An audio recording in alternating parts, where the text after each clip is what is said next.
So part 2 of this, we're going to talk more about messaging and methods to message and methods to get those messages out to the intended audiences, whether they're currently involved or not. So again, at Rocket Group is the Twitter handle, at Rocket Group. Just search that on Google, you'll find us. And again, 30 days, for the next 30 days, I'm available to y'all to help you with your communications plans, your communications tools, answer your questions, etc. It's more of a Q&A, FAQ kind of relationship. And if you got anything pressing, go ahead, feel free to send it from here, and I'll start looking at them tonight when I get back. So my cards are on the table. Here to help. I used to be from the government, and I'm here to help. So again, questions and answers and fun. Asterisks. Did you guys have fun last session? Thank you. And if you are social mediating, I think that's the verb of it. The hashtag for this event is ACT Agents of Change, all one word, no spaces. Hashtag ACT Act Agents of Change. So we're going to do this one a little bit differently. There's going to be some discussion. Then we're going to have some frequently asked questions, things that we get asked a lot that you probably might already have in mind. Maybe we'll address something you have. As always, though, questions and statements and interjections are welcome. So hang on. And we're also going to cover some rules to live by, some what we call TRG rules, some hard and fast things that we apply to our work, our clients' work, and we share with anybody who will listen. So I will say there is no right way to do social media. There's no right way to do communications. There's no right way to do marketing, but there are successful ways and not so successful ways.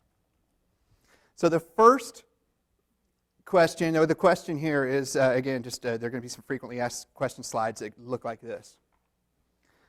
The first rule I'm going to start you off with here, and we touched on this in the first presentation, is help before you sell.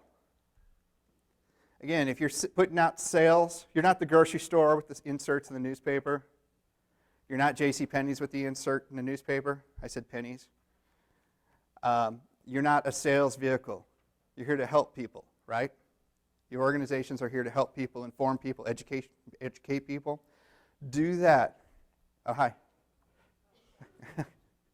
Okay. Speaking of U2, did you guys hear about Bono? He broke his hip or something like yesterday. It's crazy. It always happens to the young ones. So help before you sell. What I mean by that is you need to, again, educate, inform, and entertain your audience to earn the right to sell things to them.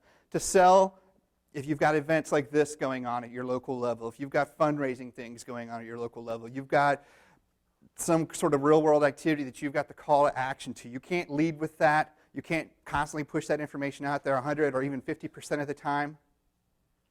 It's kind of like the 80-20 rule.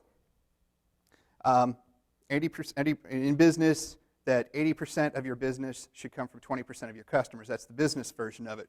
In the hairstyling version of it, 20% of the front of the mullet is up here, and 80% of the mullet is back here. So I saw somebody use that in a slide recently, and I forgot to include it here because I thought it was brilliant. The 80-20 rule using a mullet as the example. Help before you sell. Earn the right to sell to your audience. Earn the right to sell to your customers because you've helped them. You've informed them. You've earned the right to ask them to respond to a call to action. Does anybody have any real-world experience with something like that they'd like to share? Some sort of success story? Do you? Do you? Okay, it's all right. We'll get you involved.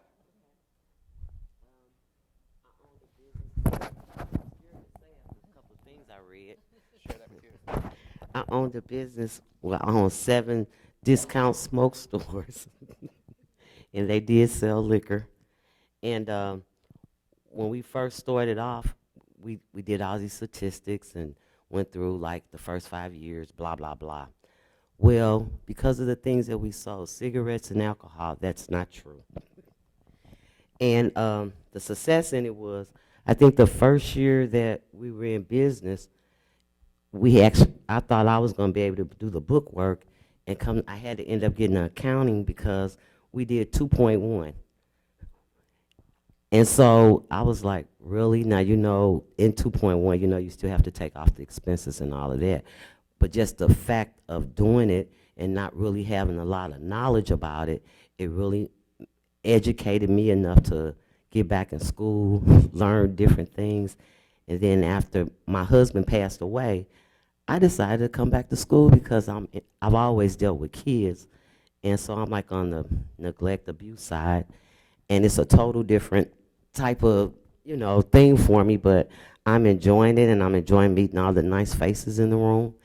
And it's just fun. So there is success if you just work hard and you go for it. And sometimes you might have to take some hard-earned money, go out there, take a chance, but that's what life is about, chances. And I was successful, so I hope that inspired somebody. Very good. Thanks for sharing. Could you write that in a tweet and send that out to everybody too? Anybody else have a story with their organization where they helped before they sold? It's hard to see. Okay. So again, this is Taffy. She helped me write this part of the presentation. Somebody dropped a lighter in here. Anybody? No. Anybody going to claim a lighter in this group? Anyway, Taffy helped me write this presentation. The good parts are hers. The rest of it is mine. You'll see her a couple times as we go through this.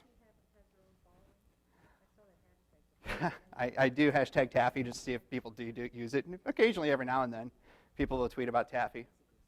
So, how often should I post content online? How often should I post content online is a question we frequently get. How often do you do it, Star Student? We try to do something at least once a week. Once a week? Yeah, but we have like manage a ton of different pages. So. Okay. How about over here? How often do you post to Facebook for the association or group?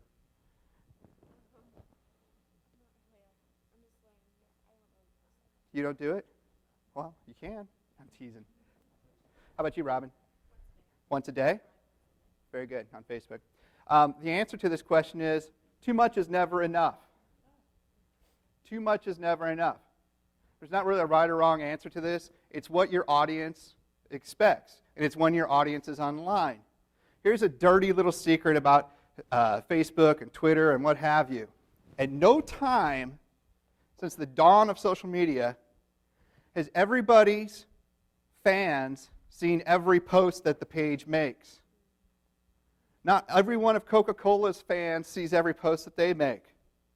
Not every one of the Rams fans, however many they may be, too soon, in LA, sees how many Facebook posts or tweets they send out. It's all about when they're online, and the algorithms, there's mathematical formulas. I told you there's going to be math during this presentation.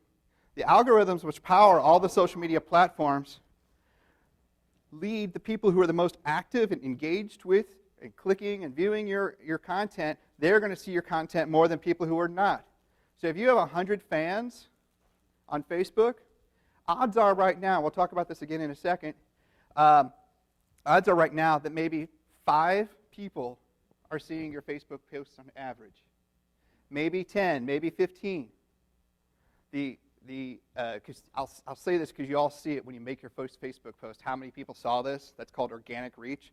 And the only reason you are freaked out or people are freaked out about that number is because Facebook publishes that number. If they didn't publish that number, Twitter doesn't publish that number in your tweets, in your posts there for you to see. So you don't really know how many people see your posts. There are ways, and we'll get to that.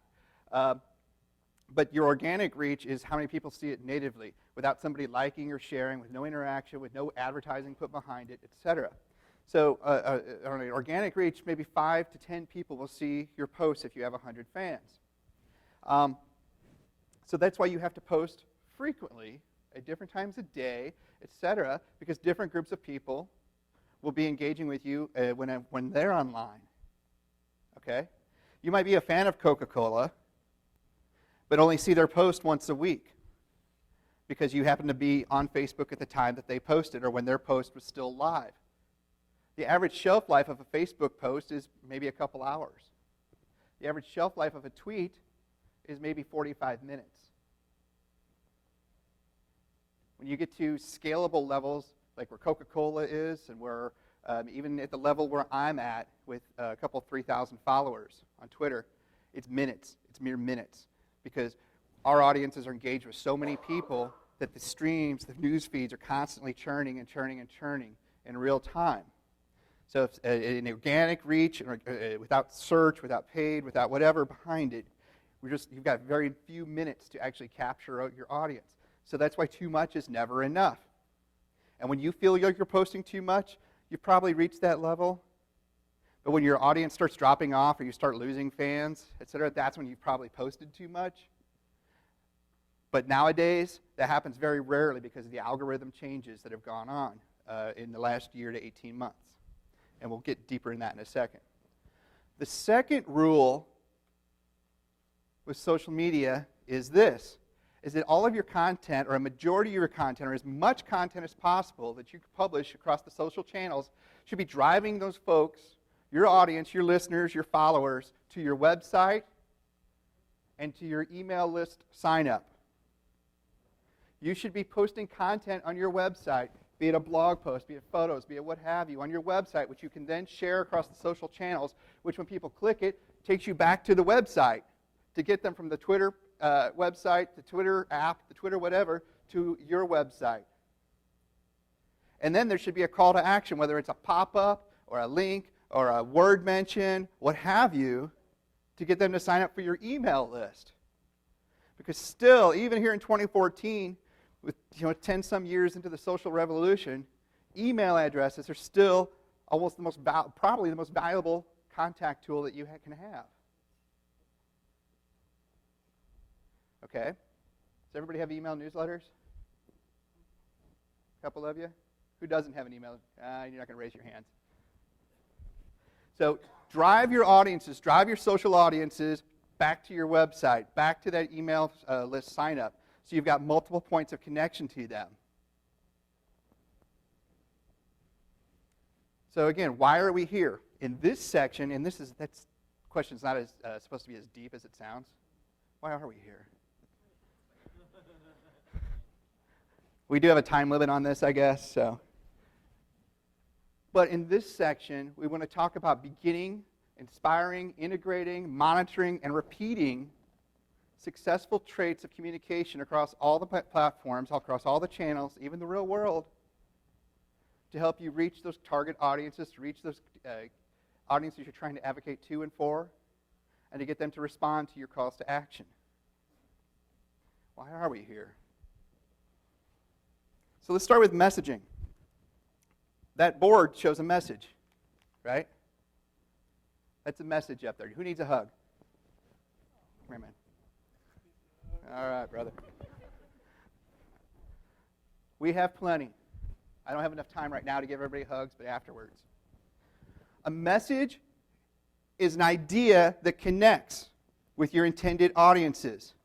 And you should be, whether it's a targeted audience or a large radius audience, a shotgun audience, a rifle audience, or a shotgun audience, it's a message that you're going to push out through all the means necessary to connect about the important work that you're doing. And that message will be to educate, inform, or entertain those intended audiences. So that's what a message is.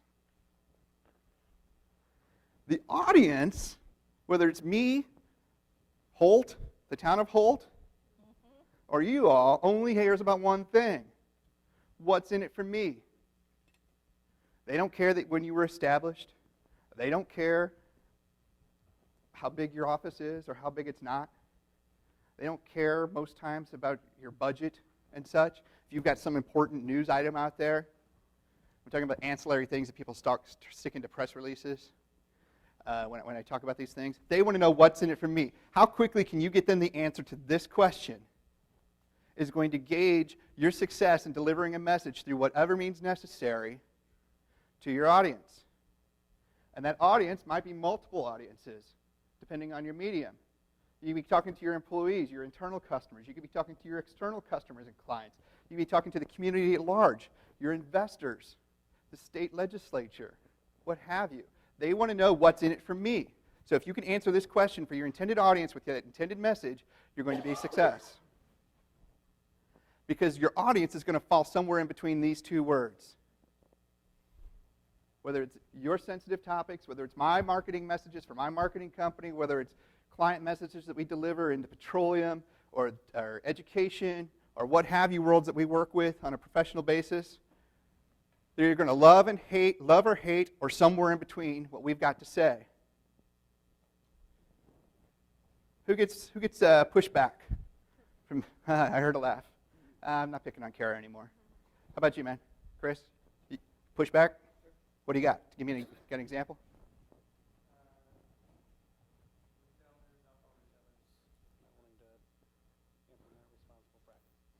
Alcohol retailers not wanting to implement responsible practices. Thanks for sharing. And I'm sure more than one person has that situation. Yeah. So what's in it for them? What message can you deliver in your general communications, your high-level communications about the program, whether it's, what kind of stuff would that be a responsible practice from your standpoint? Checking IDs? Are you guys connected, like sending in the underage kids? Compliance checks? That kind of stuff. What can you do to convince them that you're not a nuisance, you're not wasting their time, you're not impacting their customer base because people don't want to go to the place that sells to underage kids? That kind of stuff. Those are probably responses that you get back from those retailers, correct? So how have you countered that? How have you moved them from a hate to a love or a hate to the middle? And hate's a strong word. We give positive PR to those that are doing the right thing. Good deal. They give positive PR to the ones who are doing the right thing. So if it's Quick Trip or Phillips 66 or Walmart or whoever those retailers are, or Jimmy's Juice Shack, small businesses, got to remember the small businesses.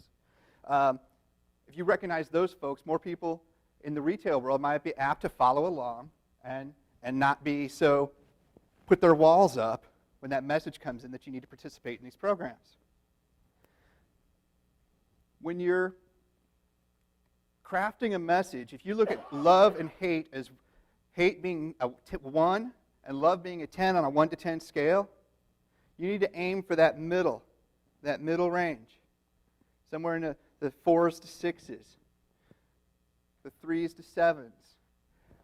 Craft that message so it appeals to the middle of that audience for a general form of communication, for a general piece of information that you're sharing out there.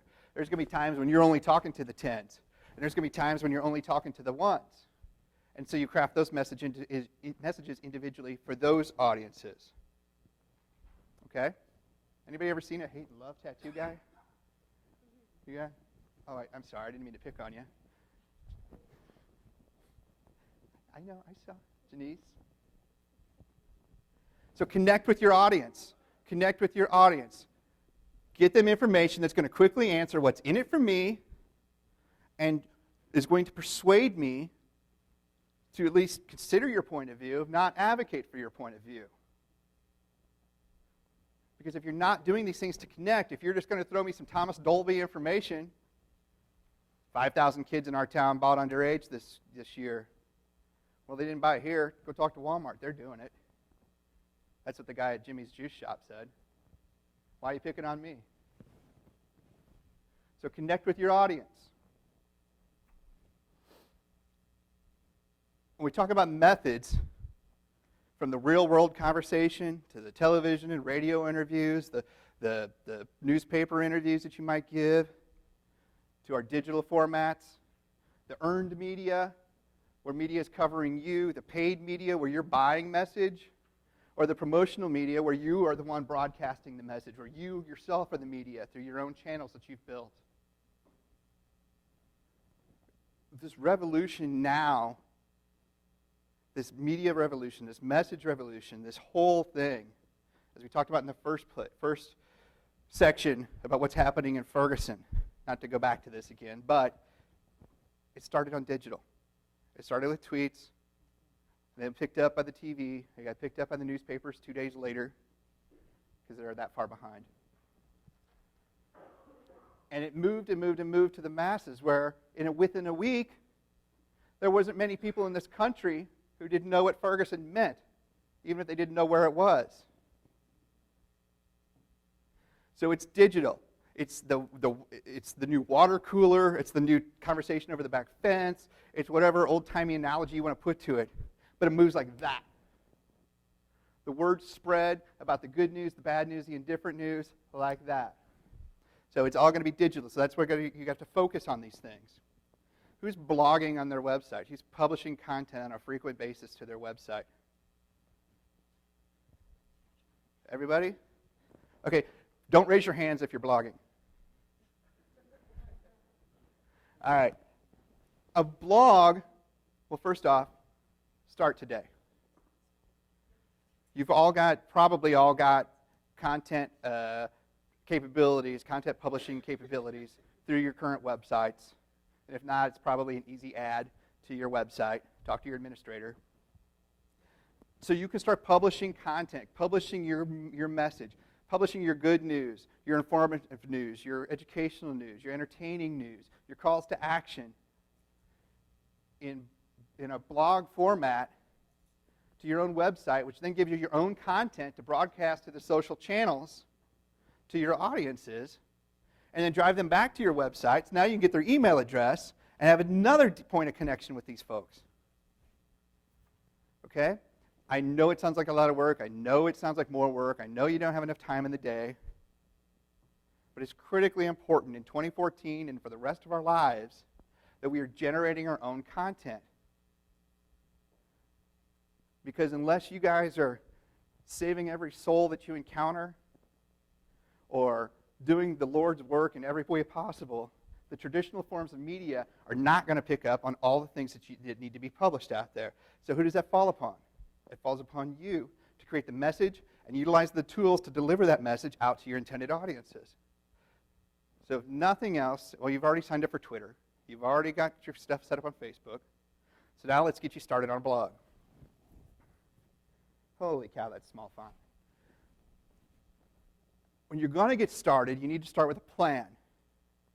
Just like when you left from all your various points from around the state and drove down here to the lake, you probably got the map to try to remember which hotel was the Lodge of Four Seasons.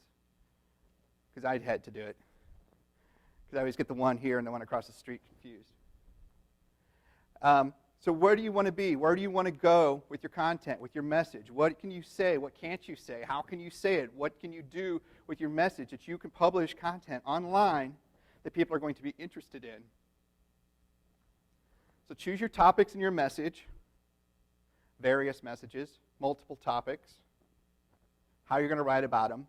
You might write about the same 3 topics over and over again for the rest of the time because there's different stories that you can tell.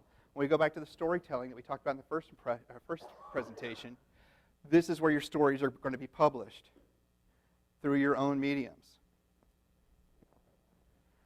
Compare the blogging platforms. Who's got a WordPress website? You guys? St. Louis? Anybody else? WordPress? Who's got a Blogger website? Who's got a free website from like GeoCities or Web.com or something? Anyone? You guys? Really? Well, I do personally. Oh, you're personally. Okay. You can hire a big web development firm like the one I own, or you can hire somebody else to do it, or you can do things on free. There's television commercials every time you turn on the TV on any cable channel offering to build you free websites. They're not free, by the way. To get you started, to get your web up, to get your blog up, to get your content going. You also got to decide who doesn't have a website, by the way. I'm not going to pick on you. Is there anybody who doesn't have a website? Back there? So I'm going to talk to you here because the first step you're going to take to get your website is you need to figure out what you want to name it. I label this Get Your Name for Christmas. Christmas is coming up. Ask the people to register that domain name, whether it's Missouri, Help Now, or whatever that address is, so you can claim your identity online and use that as your starting point, your web URL, your web domain, your web name, the thing that comes after your email address. So get that name, choose your blogging platform, get your web going, start, have your strategy in place about what the words and pictures are going to be about, what your themes are going to be about. And then we're going to talk about putting in the analytics tools, whether it's Google Analytics or what have you, that can tell you and teach you what the keywords that people are talking about. You can use the Google tools. Google AdWords has keyword tools in it. And you can search your competitors' websites. You can search other forms or peer websites or national organization websites to get keywords, whether they're talking about substance abuse or the other personal issues that are out there. And those keywords will help you to determine what's most popular on those larger, those influence websites. And then that can help you to arrive at a content plan. Because if you're out there talking, you might do 10 different things regarding the work that you do. But if 5 of them are things that nobody is searching for and nobody is interested in, and from the general public's perspective, you're going to be talking to an empty room. So you need to be talking about the things that they're engaged in. Alcohol awareness, substance abuse, teenage smoking, smoking cessation, these types of things. Plug in your social media. Make sure that you've got feeds for your Facebook page and your Twitter tweets plugged into your page so that's published. And there's 2 reasons you want to do this. One, it'll drive visitors to your social channels so they like and follow you. And those you'll get more larger audience there. You'll get to see more of who the audience is, who your superstar fans are. They want to connect with you that much in a public way. It also, if you put your feeds into a website, it also, and you're posting frequently to the social channels, it puts a timestamp on the posts and the tweets to show that, hey, they were active just today. So a first-time visitor, you might not have blogged, or you might not blog at all, but if you've got a social media timestamp of a post or a tweet on the front page of your website that says you did something this morning, well, these guys are on the ball. And gals.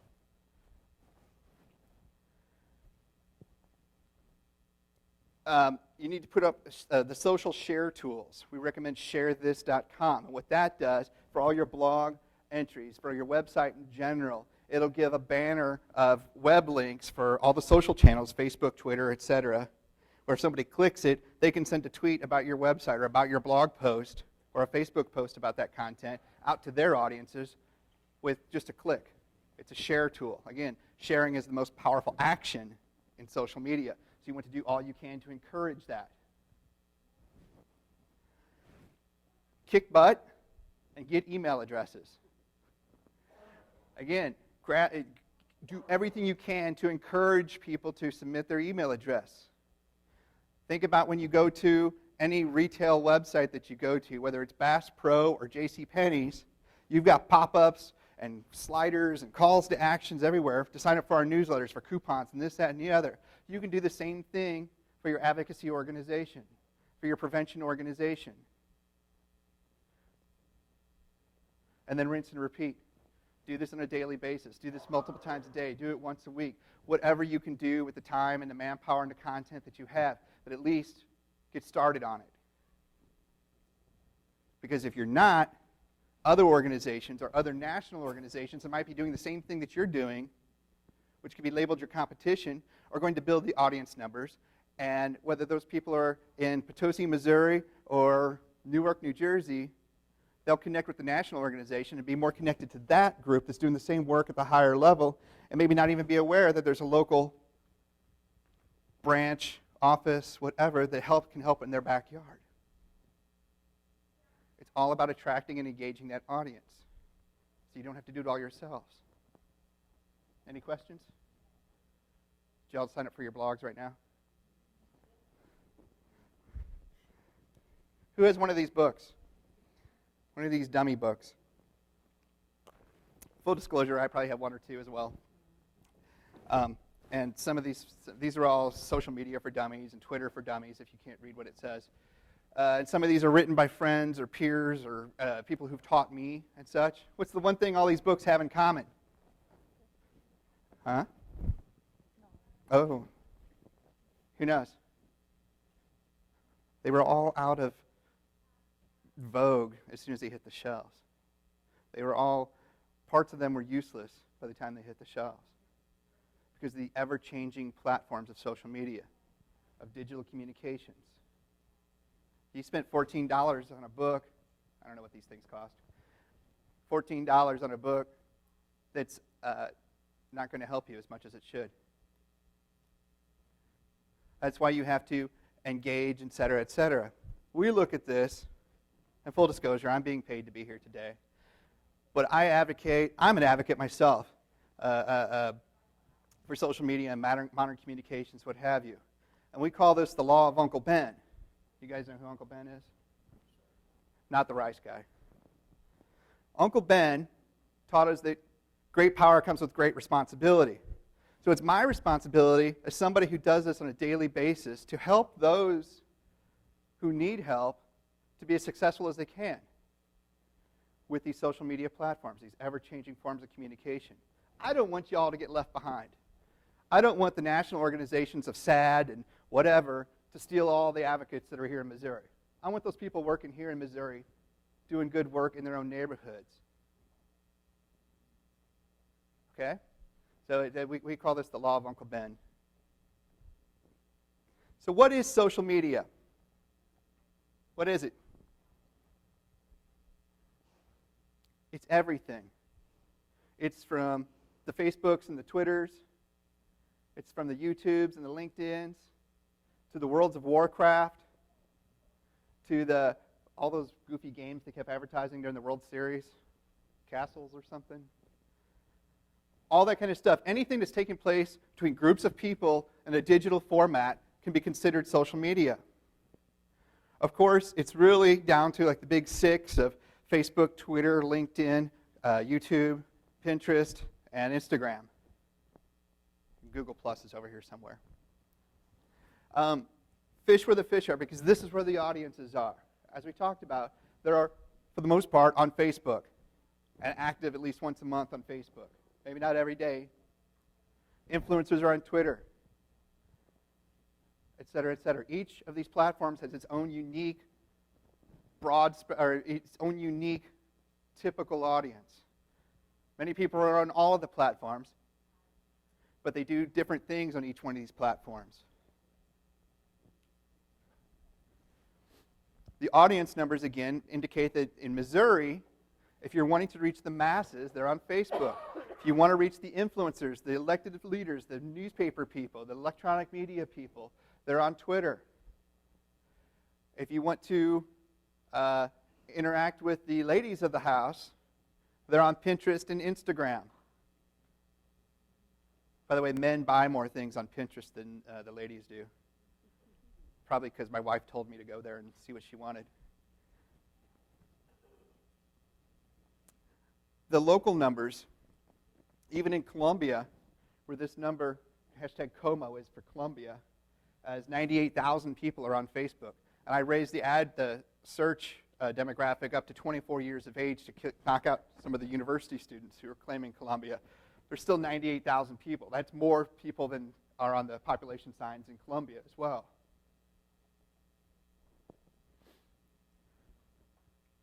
Any questions about audience? Who's got a really great audience? Who is a really that they're really proud of? They're hyperactive, they're liking, they're commenting, they're sharing, they're retweeting. Anybody? Is that a hand raise? Don't stretch. You've been to an auction before? We do on one of our pages. What do you got? Tell a story. On our parent Stand up. Our Parent Up campaign is a campaign on underage drinking, and it focuses on parents of younger kids, and so we use our Facebook or Twitter. We've got a blog, we've got a newsletter, and it just really engages parents. And I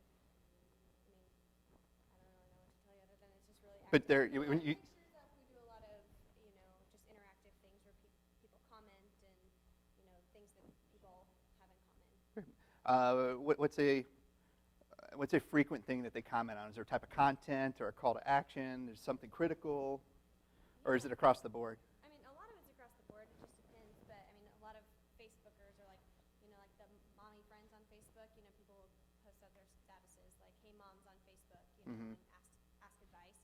So we'll ask advice from parents or different stuff like that. People always want to give their advice. And it's still controversial enough you'll see like, I think that allows, I mean, I know they're trying to be negative, but it allows active discussion on the page and it keeps it kind of like being shared and seen. Does that make sense? That makes perfect sense to me. But you guys are young. That's what social media is. It's full of the young people, right? Right? Wrong. The average age on Facebook is more than 37 years old. The average age on Twitter is almost 40. Really? Really? These platforms, these popular platforms, are not populated for the most part by young people like us. So don't let ageism or I don't get it or don't let those be stumbling blocks to you not gaining the audience that you deserve. Okay? Pop quiz. You guys all have Facebook pages, according to your applause earlier. Let's do a pop quiz. Again, we're playing for gift baskets in the back of the room. What is the sweet spot for a Facebook post that's going to get you the greatest amount of interaction? How long, how many characters should that post be on Facebook? Not you guys. Got it? Just say a number. 10? 26? Couple sentences? Studies have shown repeatedly the shorter the better. 50 to 99 characters. That's letters, that's punctuation, that's spaces, that's multiple exclamation points, that's emoticons, happy faces. Studies have shown that even on Facebook, the shorter the better. A tweet is 140 characters. Even on Facebook, a shorter message than the allowed 140 characters is more successful than paragraphs. Nobody in the history of the world has ever clicked on something that said read more on Facebook unless it came from their family. I'm getting a lot of mm-hms. Best time and day to post on Facebook. Set AM or PM? AM? That's not bad. You taken this before? It's not a bad answer. That used to be the answer. I'll let you know. Anybody? He said 10:30 on Saturday morning. 8:30 on Sunday evening? I'm watching True Blood. No, I'm not. I'm not. Yeah, Walking Dead. I couldn't even remember what I was doing 18 hours ago. The best time and day to post is whatever your audience tells you is the best time and day to post. Look at your Facebook Insights, and it will show you. I've done a lot of things for a lot of people, a lot of associations, a lot of brands in Missouri. And I'll tell you that your page is no different from my page. It's no different from MasterCard's page that I run here in Missouri. That the audience in Missouri is going to be pretty level across the day of week. But the time chart, when you look and see your Facebook Insights will show you a little EKG chart, I call it, of the times of day when your audience is online. And it will look like a backwards whale, a whale swimming this direction. Where there's a tail, and then it goes down. This is midnight. It goes down, down, down, up, up, up, up, up, up, up, up, and then a strict click down after 10:30 at night. My personal and professional experience has taught me, and my company and my clients, that in Missouri and Missouri, the best time to post on Facebook is between 7:30 and 9:30 p.m., 7 days a week. If you're posting during the business hours, a lot of your peeps are working.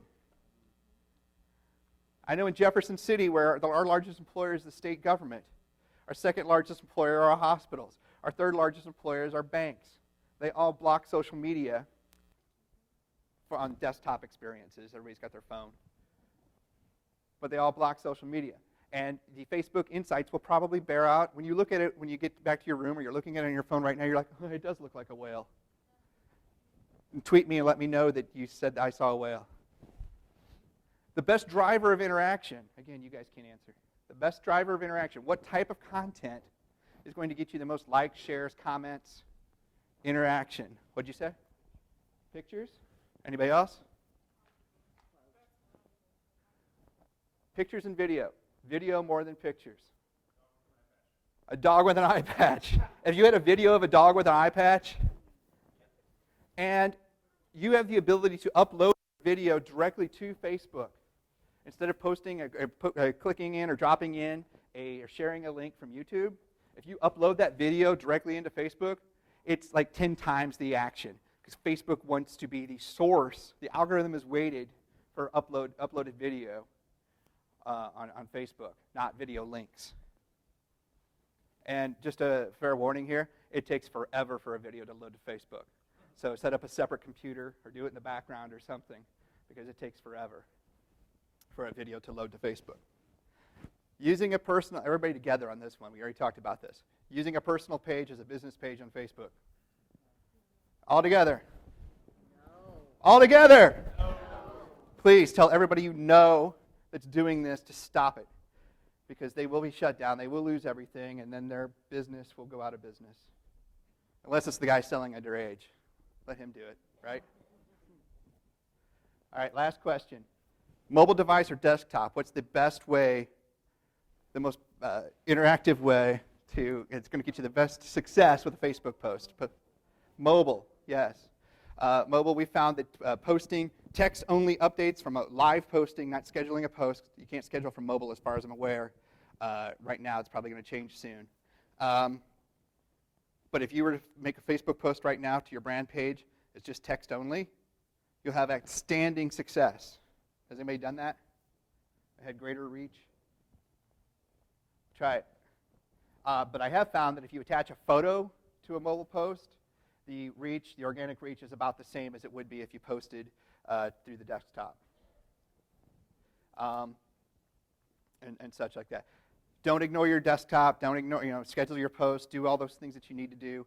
But do utilize the live, real-time content that you can post through your mobile device. Yes? If I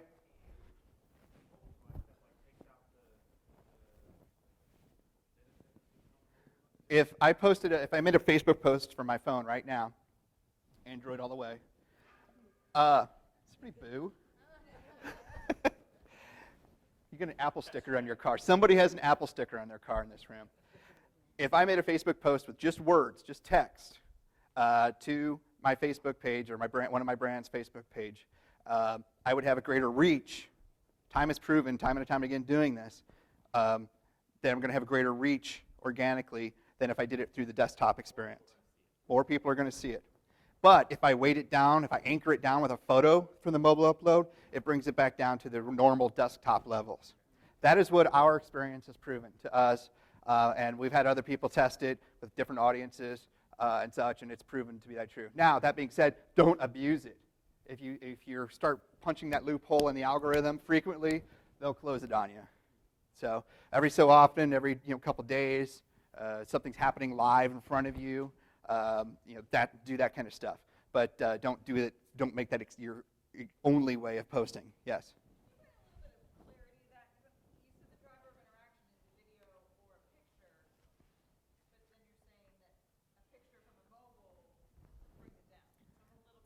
On the you're posting, whether you're posting from desktop or through a mobile device, if you post a photo or a video to Facebook, you're going to have better if you did it just words or a link or linking to a YouTube video through your Facebook page.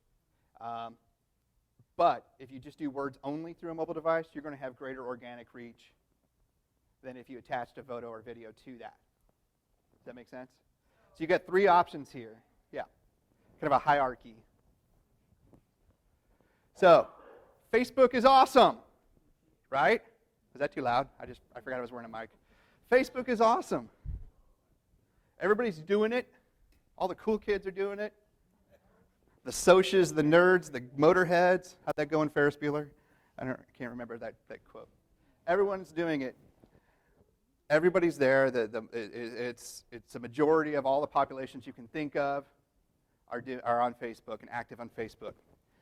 The insights, the Facebook insights that you have for your brand pages are incredibly powerful. It's all right there at the click. It's right there at the top of your page on your admin screen, right above your cover image. It says Insights. click that and get lost in there for an hour and learn who you really are and who your audience really is. Somebody, when you get back to your room or to your office, and you click that and it shows you who your audience is, and if your audience is not 35 to 44-year-old women in Missouri, please let me know. Because very, very few pages that we've worked with, that has not been the highest ranking audience demographic. Maybe the numbers are close through the audiences and stuff, but 35 to 44-year-old women seem to rule the Facebook. So think about that when you're crafting your content. If you're writing about chainsaws and logging trucks, I don't know why you'd be doing that for your organizations, but not many 35 to 44-year-old women are going to be interested in that type of content. So use those insights that are right there in front of you. And the advertising tools on Facebook are the greatest advertising tools available to us and in this modern age. Excuse me. They're affordable, they're highly targetable, you set your own budget. You want to spend 50 cents a day, you can spend 50 cents a day. You're going to have action, you're going to get clicks, you're going to get fans, you're going to get people going to your website. Facebook ads, if you've got some critical call to action or you just want to run an awareness campaign, they're incredibly, incredibly powerful and effective. I cannot recommend Facebook ads louder or more often. Anybody have a successful Facebook campaign that they've ran? I know budgets are tight in the room, etc., but before you mail your next round of postcards or letters or whatever that you might be doing, some of you might be doing, consider Facebook ads. Make that one of your questions to me that you send to me in the next 30 days, and we'll go over it. Facebook sucks. I didn't hear an amen. The constant algorithm changes are constantly punishing the brand pages. Oh my God, 50% of the people that liked my page used to see my content. Now only 10 people used to. Now only 10 people do. Facebook's algorithm changes are constantly being made for you as a personal user. Facebook wants you, because you have asked for it, you meaning everybody who uses Facebook, has constantly asked for a better personal experience when they visit Facebook. They don't want to see all the brand content. They don't want to see all the ad content. They don't want to see things that they're not interested in. Think about the things that a year ago that you used to see on Facebook. Why is this in my news feed? Why are these game invites here? All these things that you used to bellyache that are actually impacting the reach of your brand page. Facebook has changed this to make it a better personal experience. Why? Because Facebook has an obligation to its investors to get people to stay on Facebook longer. And the more frustrated the personal users are because of the content they see that they don't want to see, they are going to stay away from Facebook and pick up a book or something. Jesus. So, I know, not a book. So, that's why you've got to know your audience, know who they are, be writing for them, posting when they're online, and doing things like putting money behind your content if it so requires. Pay to play. You're going to have to, at some point, invest money in a Facebook campaign to get your content out there, to get it out to your targeted audience, to get more people to see it, to get the people who already like your page to see it. That's just the way of the world. You don't get to run ads in the newspaper for free, do you? You don't get to go on radio ads for free, do you? You might get mentioned in one day's newspaper or one day's radio news broadcast for something that you're doing, but that's all you're going to get. They're not going to come revisit that for a week. And that's going to be shotgunned out to people who are most likely to not have an XM stereo or a CD player or an iPod in their car or tractor. So you're going to have to pay to play to be successful on Facebook. And it's so easy to fail. It's so easy to get frustrated. It's so easy to throw up your hands and walk away from Facebook because you hit a stumbling block or a roadblock or you're not successful as the national organization or your sister organization in a more populous area. Don't ever walk away from it. Because as soon as you walk away from it, you've already fallen behind your competition. Whether that's the antis of your position or the people who would want them, if the American Red Cross wants your volunteers or your audience, they're going to be active, and they're going to get it. And you're going to be left behind. Yes?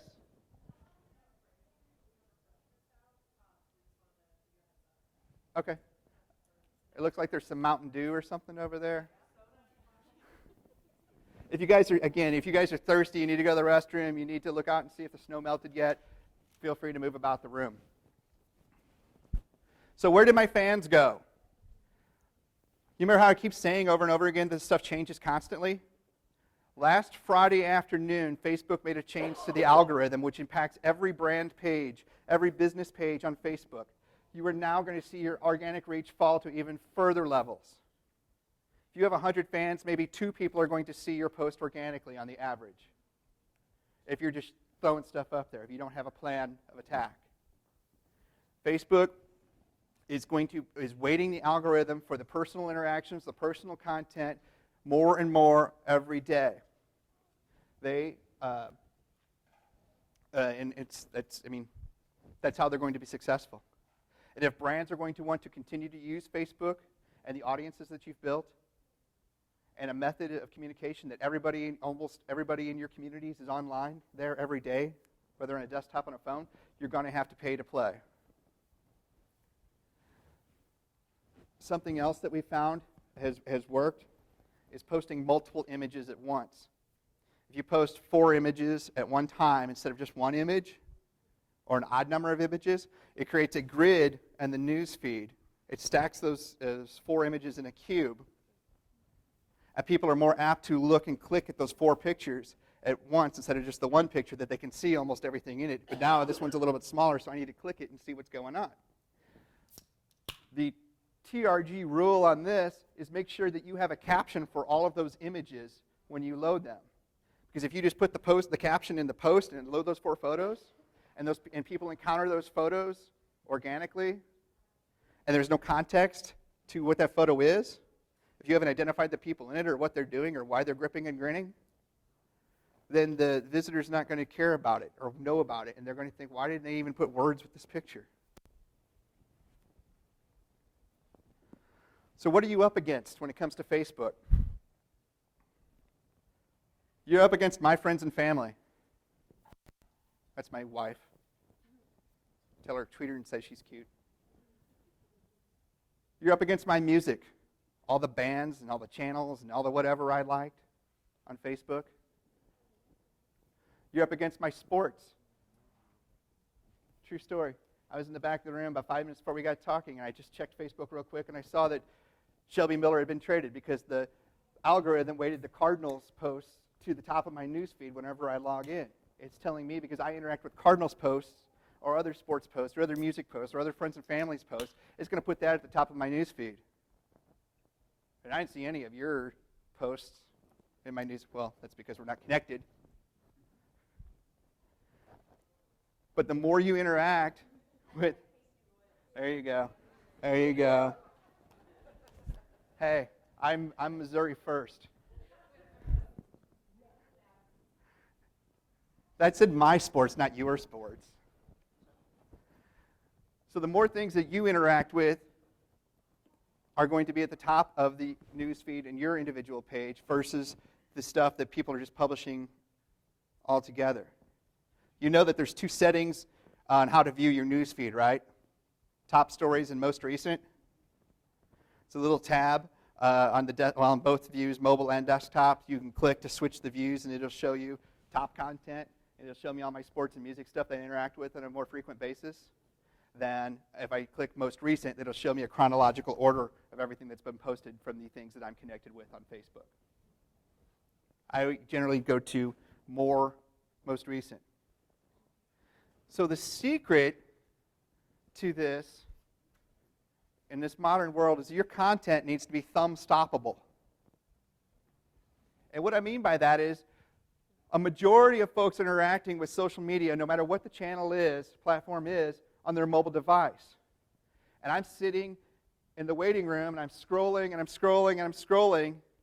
And if I see something that's cool and I want to know more about, I stop and I click on it. My thumb has stopped. Your content needs to be thumb-stoppable.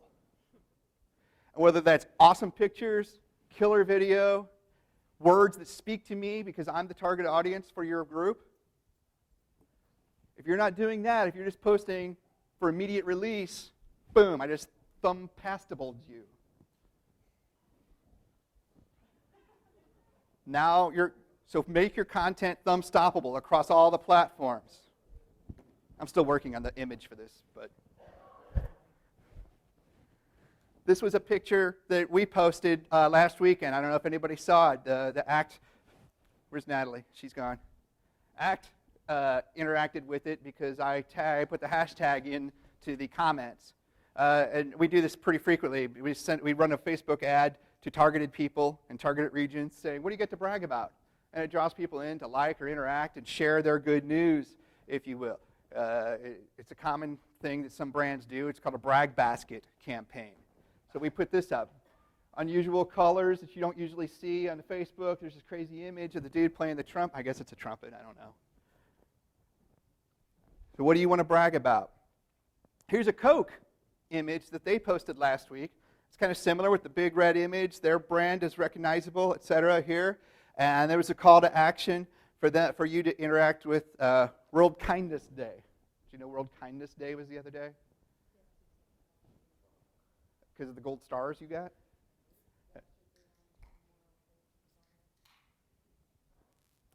Why'd you have to turn it around like that? She was giving me bad news, and I'm talking over here smiling. Okay. All right. But they got 2,600 people to like this page, 301 people to share this post about World Kindness Day. This is a picture, you'll have to take my word for it, about One Direction, the band, I guess.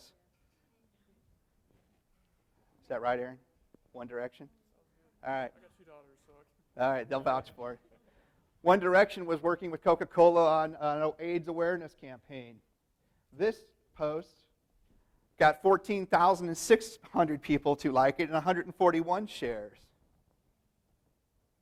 Because it spoke more to the audience that's engaged with Coke.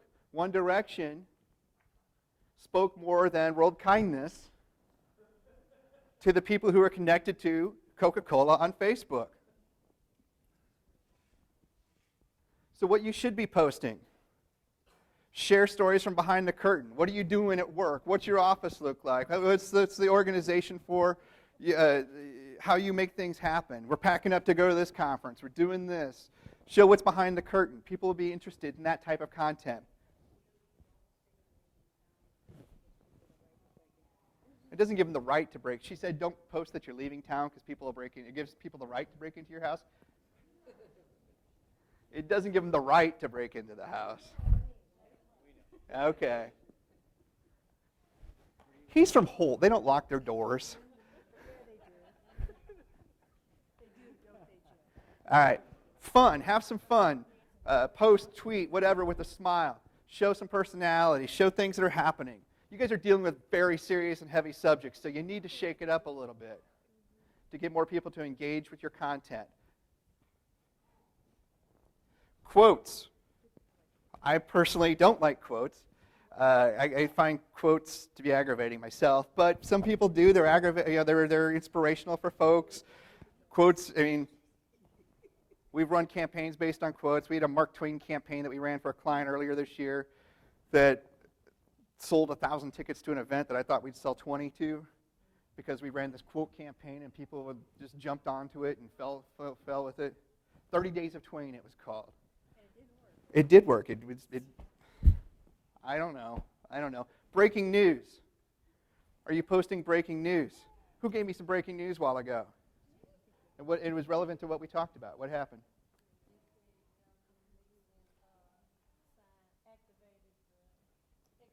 The National Guard. Governor Nixon, while we were here talking about the Ferguson in the first case, he called up the National Guard for whatever may or may not happen in Ferguson. So that was breaking news, and it was reported to me because she saw it on social media.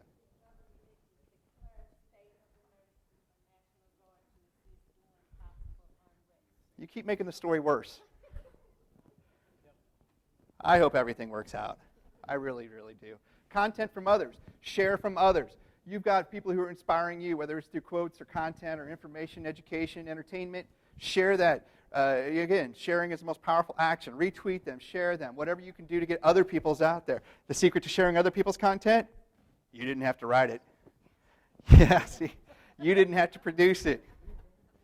Go out and like and follow and everything, all these national organizations or people who are influential to you so you can pull content from them, which then you can share to the audience. Because what's our goal? Reaching the audience of audiences of audiences. And if you're not sharing content, why would you expect anybody else to share yours? It's karma. I don't have a slide for that. Fill in the blanks. A frequent and powerful way to do it, and don't abuse it, but do this infrequently. Blank is the state bird of Missouri. Prevention is the blank to success. Do things that are appropriate to what you're talking about, but have your audience fill in the blank, and people will comment on there, which again is more powerful than a like, not as powerful as a share, but more powerful than just them liking your picture. Have them fill in the blank. And again, pictures, graphics, videos, and any sort of visual content. If a picture is worth 1,000 words, how many words do you think a video is worth? Do you object? She object? All right. Okay, any Facebook questions? All right, here's Twitter. Twitter sucks. I think I forgot the Twitter is awesome slide. Twitter sucks. Oh, I know why I did this. I remember why I did this now. Because most of you are probably thinking Twitter's stupid. Because most people do. Because you don't get it until you get in there and get behind the scenes. Jen and I, on the way down here, were talking about an associate of ours who didn't get Twitter, didn't understand it, but then the local news thing happened. The Ferguson thing had happened is what it was. And the guy just started following everything that was happening as it was happening on Twitter.